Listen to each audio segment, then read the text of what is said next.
اللہ اکبر، کوئی زمانے کے اندر نہ محمد جیسا آیا تھا نہ محمد جیسا کوئی آئے گا.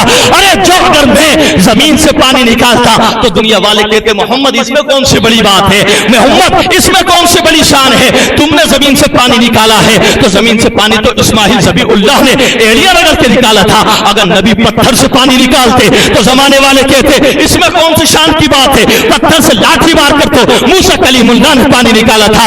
آپ فقیر کا جملہ لکھے پوری دنیا کے عالم میں سننے والے لوگ، جو پتھر پر لاٹھی مار کے پانی نکالتا ہے اس کو موسیٰ کلیم اللہ کہتے ہیں، اور جو ایڑی رگڑ کر زمین سے پانی نکالتا ہے اس کو اسماعیل ذبیح اللہ کہتے ہیں، اور جو خون کی جگہ سے پانی نکالتا ہے اس کو محمد رسول اللہ کہتے ہیں، محمد رسول اللہ کہتے ہیں. پھر تو کہے اپنی طرح، پھر تو کہے اپنی طرح، نہ خوف خدا نہ شرم حیا. کیا زمانہ ہو گیا عزیزان ملت اسلامیہ. افسوس افسوس افسوس کا مقام ہے. میرے دوستو ایمان کو بچاؤ. اور یہ قربانیاں یاد رکھیے، قربانی جبھی ہوتی ہے جب نبی کے عشق کے جلوے یہاں ہوتے ہیں، جب نبی کی محبت یہاں انگڑائیاں لیتی ہیں. نبی کی یا محبت یہاں ہوتی ہے. عزیزان ملت اسلامیہ یاد رکھو کہ کسی نے کیا کہا تھا، وہ ایک شعر میں نے پڑھا تھا، بڑا اچھا وہ شعر تھا کہ آپ یاد رکھیے میرے دوست، دل بھی موجود ہے اور سر بھی موجود ہے. دل بھی موجود ہے سر بھی موجود ہے. تو یاد رکھو میرے دوستو، سر جھکا دو اللہ کی بارگاہ میں، اور دل کے اندر عشق نبی بسا. ایک قربانی کرنے والے لوگوں یاد رکھو، بلا شبہ ہمارا ایمان ہے، بلا شبہ. اگر کوئی خامی کمی جانے انجانے میں ہو جائے، ہم بھی بشر ہیں، ہم بھی بشر ہیں. دوسرے قربانی کرنے والے اہل سنت کی میں بات کر رہا ہوں، وہ بھی بشر ہیں. اگر کوئی چھوٹی موٹی خامی ہو جائے، ابھی کوئی صاحب آ کے کہہ رہا تھا، بولے حضرت وہاں وہ خامی ہے وہ کمی ہے فلاں، مجھے دوسری جگہ کا حوالہ دے رہا ہے، بولے حضرت آپ کے یہاں بہت اچھی قربانی ہے. تو میں نے کہا نہیں، غلط. فقیر حق بات بولنے کا عادی ہے، ایسا نہیں ان کی غلط ہے ہماری صحیح ہے. نہیں، الحمدللہ ذمہ داری کے ساتھ، ارے چھوٹی کمی خامی اگر بشریت کی بنا پر ہو بھی گئی تو اللہ معاف فرما دے گا. لیکن یہ یقین کر لے اپنے دل کے اندر، جہاں اہل سنت کی قربانی ہے اس کے حبیب کے صدقے میں وہی قربانی اللہ کی بارگاہ میں مقبول، وہی قربانی مقبول ہے، چاہے وہ ہندوستان میں کہیں ہو چاہے وہ دنیا میں کہیں ہو. اس لیے کہ میرے دوستو یاد رکھیے، آپ قربانی کر رہے ہیں، کبھی بھی آپ ان باتوں پر دھیان نہ دیں کہ بھائی حضرت بولے شریعت کے اعتبار سے اگر کوئی بات معلوم ہوتی ہے، ہاں کہ بھائی جو شریعت نے منع فرمایا قربانی کے اندر، اگر اس طریقے کی بات پائی جائے گی تو قربانی نہیں ہوگی، تو آپ ہماری اصلاح فرمائیں ذمہ داری کے ساتھ. بات آپ ہماری اصلاح فرما، بولے حضرت اس میں یہ کمی ہے یہ خامی ہے، آپ اس کو دیکھیے، انشاءاللہ عزیز پوری ذمہ داری سے دیکھا جائے گا. کہیں اور جاتے ہیں سنت کی کوئی بات ہوتی تو یہ نہیں 5 آدمی کے بیچ بولے حضرت مجھے معلوم تھا میں نے بتایا. یہ ثواب نہیں، یہ طنز ہے، یہ ثواب نہیں یہ طنز ہے. کوئی اصلاح کرنا چاہتا تو ایک آدمی کو بلائے، بولے حضرت اس میں یہ کمی ہے، اللہ آپ کو مجھے ثواب عطا فرمائے گا، اس کو دور فرمائیے. اللہ آپ کو مجھے ثواب عطا فرمائے گا، حضرت اس کو دور کریے. کبھی گوشت کم زیادہ ہو تو اللہ کے واسطے اس کو، بھائی ہمیں قربانی مقصد اللہ کی بارگاہ میں قرب حاصل کرنا ہے. اور میں اتنے لوگوں کے بیچ میں معذرت بھی چاہتا ہوں ایک بات کی. کل ایک بھائی آئے تھے سنی بھائی، تو میں تھوڑا غصے میں نے ان سے کچھ کہہ بھی دیا تھا، کیونکہ انہوں نے جملہ تھوڑا غلط بولا تھا، وہ قربانی کا چلنے کا مسئلہ.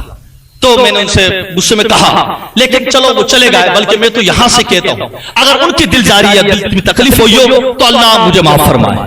لیکن حضرات محترم کبھی بھی ہم بلا تحقیق کی کوئی بات نہیں کہیں. میں بار بار کہہ رہا ہوں آپ سے، جب میں نے ان کو دکھایا میں نے کہا آپ کو مسئلے کے بارے میں کتنی معلومات ہے، آپ مجھے یہ بتائیے.